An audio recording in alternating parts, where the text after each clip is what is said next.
I talked in my last video about election night and what we all did there. And in spite of the elation of the results of election night and Barack Obama becoming president, I did know that in the back of my mind, Prop 8, Amendment 2, and other bills that would drastically affect the gay community were up for grabs. Unfortunately, this is not a battle that we won. I remember November 5th being a very bittersweet day. This is a sentiment that I've heard from numerous people on YouTube and in my offline life. Marriage equality protests were an incredible experience for me. And I kind of wonder if Proposition 8 and the like hadn't passed, and if Barack Obama hadn't won, something like this, like these marriage rallies that were happening all over the country and in other parts of the world, probably wouldn't have happened. There's a definite overtone of joy and relief in the air, but clearly the fight is not over.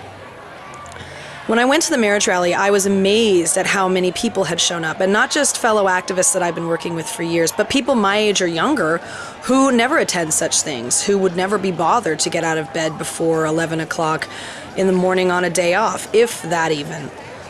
I was shocked and delighted at their presence and more than happy to have them there. I think it represents a real shift in the attitude of the gay community. As much as I love being a part of it, as much as I would never in my life want to be straight, there is an overwhelming sense of apathy that is killing us.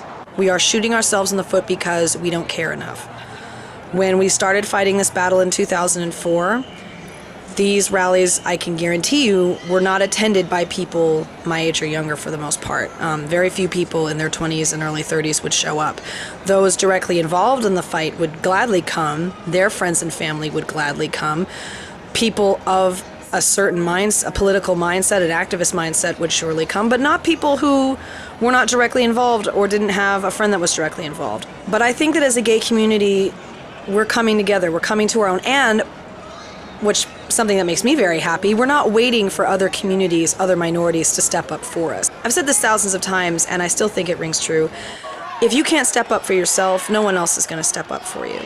We cannot continue to wait for other minorities to feel for us because they've felt their civil rights be abused. We cannot continue to wait for that because, you know something, there's no guarantee that it's going to happen. I think that finally the world is coming into this new civil rights era because this is a civil rights issue. It's not a gay issue. It's not a straight issue. It's a civil rights issue. And I feel so privileged and blessed to be a part of this time. I feel so lucky to have marched with everyone that day. I feel so lucky to have been a part of this moment in history.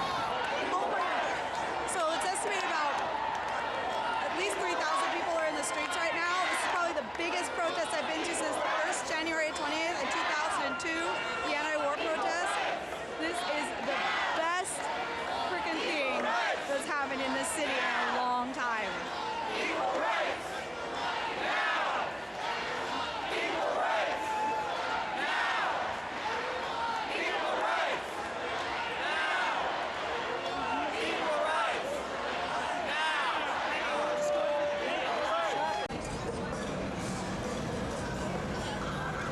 We will fight, and we will win.